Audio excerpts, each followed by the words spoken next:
This Void Hunter build is one of the best I've used in Destiny 2, and today I'm going to share it with you. So this Void Hunter build is powerful because it creates a seamless loop of invisibility, healing and debuffs that keep you alive, empower your weapons and support your team with constant ability uptime, and also explosive void damage. So today I'm going to share why this build is good, discuss the gameplay loop, and we're going to put the build together in Destiny 2. If you enjoyed the video, hit that subscribe button down below for even more Destiny 2 content here on Endgame Express. Okay, first of all, why the build is good. So this Void Hunter build in Destiny 2 excels because it seamlessly combines survivability, team unity, and a powerful debuff synergy through the exotic chess piece Gyrfalcon's Hauberk. At its core, the build revolves around entering and exiting invisibility to trigger very potent effects. Gyrfalcon's perks grant volatile rounds to avoid weapons after becoming invisible, and that causes enemies to explode on death, perfect for ad clear and crowd control. Additionally, finishing enemies while invisible provides a bonus weapon damage, reserve overshields and faster class ability regeneration, all of which can be activated for yourself and allies using a dodge.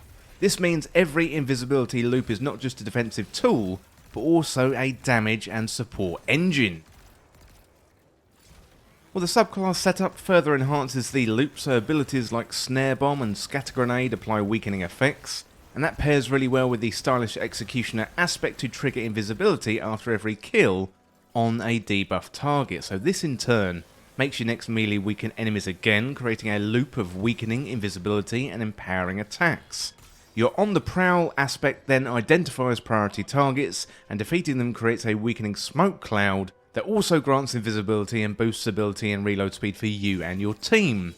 The combination of these aspects allow you to move between combat encounters without breaking the chain of invisibility and debuffs, making you incredibly hard to pin down.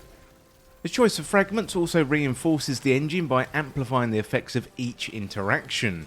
Echo of Starvation grants Devour when picking up Orbs of Power or Void Breaches, ensuring you're constantly healing on kills. Echo of Persistence extends the duration of your buffs, while Echo of Obscurity turns finishers into invisibility triggers, synergizing directly with Gyrfalcon's overshield benefits. Echo of Undermining ensures your grenade weakens targets, and Echo of Harvest makes it easy to generate Void Breaches and Orbs, which then fuels Devour and your ability energy. Altogether, these fragments create a powerful feedback loop for debuffing, killing, healing, and also recharging. The weapons chosen for the build support the core strength, so Collective Obligation is especially powerful as it can leech void debuffs, so that's weaken, suppress and volatile, and also reapply them, spreading your effects across an entire wave of enemies. It also auto-reloads when you're invisible, so have Devour and Overshield, all of which are nearby always active with this build. This enables you to maintain high uptime and pressure without interruption. Meanwhile, Hammerhead offers sustained damage in the heavy slot and benefits from the Void Weapon Surge, and also the Scavenger mods, while Tenacious Mastery provides the flexible close range burst damage, and it is especially good for helping you control the battlefield. So in short, this Void Hunter build transforms you into a mobile, nearly unkillable debuff machine that keeps your weapons empowered, your health in full, and your enemies weakened and your allies safer, all while dishing out some serious void flavoured destruction. Let's check out the gameplay loop next of all. So you want to start going invisible, you can do that via Stylish Executioner, On the Prowl or Echo of Obscurity from a finisher. Emerge from invisibility to activate volatile round, and you get that from Gyrfalcon's Hauberk. Use void weapons like Collective Obligation, Hammerhead, and then you kill enemies with volatile rounds, cause explosive chain reactions, and apply and spread void debuffs. You want to defeat the debuff enemies to trigger Stylist Execution to gain invisibility again, then spawn Orbs of Power and Void Breaches, so you want to pick up those orbs and the Void Breaches to activate Devour and recharge your grenade, melee and class abilities, throw your Snare Bomb or your Scatter Grenade to weaken enemies, and then you kill weakened enemies and continue this stylish execution chain. So this loop allows you to be constantly invisible, empowered, healing, and also while debuffing enemies and supporting teammates. It is a highly effective playstyle for all levels of PvE content. Okay, next up let's put the build together. So first of all we've got the exotic armour. This is Gyrfalcon's Hauberk. This one's an exotic hunter chest armour with the exotic perk See Me, Feel Me. So that says you avoid weapons gain volatile rounds after you emerge from being invisible. When you're invisible and defeat a combatant while using a finisher, all your weapons gain bonus damage. You and your nearby allies gain a reserve of overshield and improved class ability regeneration. And these reserve overshields can be deployed by using a class ability. You can get the Gyrfalcon's Hauberk from Master Rahul in the tower. Next up for the Void subclass setup, for the super we've got Shadow Shot Deadfall. So tether foes with the Void Anchor and weakening and suppressing them for you and your allies. And the Void Anchors fired from Shadow Shot pull targets towards the impact point, and then they become traps and wait for prey. And Void Anchors have increased range and also last longer. On the class ability, we're using Gambler's Dodge, so you dodge to perform a Death Tumble, avoiding enemy attacks. Dodging nearby enemies fully recharges your melee ability. On the melee, we've got the Snare Bomb, so you throw a smoke bomb that attaches to a surface, pings target radar, and detonates into a disorienting smoke cloud, weakening nearby targets. And targets within the smoke cloud take damage over time. Then for the grenade, we've got the Scatter Grenade, so this is a grenade that splits into many submunitions and covers a large area with multiple explosions. For the aspects, I'm using Stylish Executioner, so defeating a weakened, suppressed or volatile target grants invisibility in true sight, and after performing a Stylish Execution, your next melee attack while invisible weakens targets.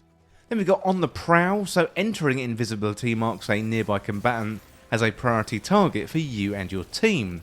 Defeating priority targets creates a weakening cloud of smoke that makes you and allies invisible when you're passing through it, and when priority targets are defeated, you and nearby allies gain increased weapon reload speed and stability for a short duration, and are granted grenade, melee and class ability energy. Next up for the fragments, we've got Echo of Harvest, so defeating a weakened target creates an Orb of Power and a Void Breach. Echo of Obscurity, so finisher final blows grant invisibility. Echo of Persistence, so void buffs applied to you, invisibility, overshield and devour have increased duration. You've got Echo of Starvation, so picking up a Void Breach or an Orb of Power grants devour, and Echo of Undermining. Your void grenades weaken targets. Next up for the weapons, we've got Tinashe's Mastery in the primary slot, that's a rocket sidearm. It's a legendary stasis sidearm with a rocket assisted frame, meaning the sidearm fires a self-propelled rocket ammunition. Projectiles explode on impact for high stasis damage, and you can get it from Iron Banner, and it's really good for any build. Next up, Collective Obligation. This is an exotic pulse rifle, and for the perks here we've got Void Leech, so the weapon leeches void debuffs when damaging targets that are suppressed, weakened or volatile. Once charged, swap firing modes, and in this mode, damage from the weapon applies the same void debuff that were leeched. Then we've got Umbral Sustenance, the weapon's magazine is automatically reloaded when you gain Devour, avoid overshield or become invisible. You can get this one from the Vow of the Disciple raid, it's a random drop from the final boss. In the heavy slot I'm using Hammerhead, this one's a machine gun. It's a legendary power machine gun with an adaptive frame, so it's got a well-rounded grip, it's reliable and it's sturdy. To get this one you want to play Onslaught, and it's a random drop from that activity. You can focus farm it though, so speak to Zavala and focus it in his menus before you jump into Onslaught, and you can find that within the Vanguard menu. Finally then, for the mods on the head, we've got Harmonic Siphon, Rapid Void Weapon Final Blows, create an Orb of Power, Heavy Ammo Finder, increased drop chance of heavy ammo upon defeating an opponent, and Heavy Ammo Scout. When one of your Ammo Finder perks creates a brick of heavy ammo for you, it also creates bricks of heavy ammo for your allies. Then on the arms we've got Harmonic Loader, so increases the reload speed of void weapons, Impact Induction, causing damage with a powered melee attack, reduces your grenade cooldown, and Momentum Transfer, causing damage with a grenade, reduces your melee cooldown. On the chest we've got Concussive Dampener, so that reduces the incoming area of effect damage from combatants, and also Harmonic Resistance, reduces incoming void damage from combatants. On the legs we've got Void Weapon Surge, so your void weapons gain a small bonus to damage, while you've got any armor charge, and your armor charge decays over time, and Harmonic Scavenger, so void weapons get bonus reserves when picking up ammo used by that weapon. Finally, on the class item we've got Reaper. Shortly after using a class ability, your next weapon final blow spawns an Orb of Power. We've got Bomber, reduces your grenade cooldown when using your class ability, and finally Powerful Attraction, automatically collect nearby orbs of power when you activate your class ability. Well, let me know in the comments what you think about this build. As I mentioned before, this is one of my most favourite Void Hunter builds in all of Destiny 2, and I hope you enjoy. Well, as always, thank you so much for watching or for listening. Don't forget to hit that subscribe button down below for even more Destiny 2 content here on Endgame Express. Thanks again, and I'll see you real soon. Well, thank you for watching that video, and today I'd like to talk about Endgame Express Backstage, the home of exclusive content for fans of Endgame Express. To join, simply join up through Patreon or the YouTube membership. You get early access and exclusive content, shout-outs in the videos, access to live streams, plus also access to our exclusive Endgame Express Backstage community Discord. Well, here's some more information about the tiers. So in Tier 1, that is $2.99 a month, you get access to our community Discord and also early access to content. In Tier 2, that is $4.99 and you get shout-outs in the credits of videos, and also you get access to community polls and help shape the content. For Tier 3, that is $8.99 and you'll get access to exclusive community videos and also get access to exclusive live streams as well. Well, the core content on Endgame Express is always going to be free, but if you want to go above and beyond and support Endgame Express, then all you need to do is get access to Endgame Express Backstage today through Patreon or YouTube membership. You know, Endgame Express is a one-man band right now, but I would love to expand into more games, podcasts, more channels, but to do that, I'm going to need your help to make this sustainable, and in return, I offer you some exclusive benefits and backstage-only content.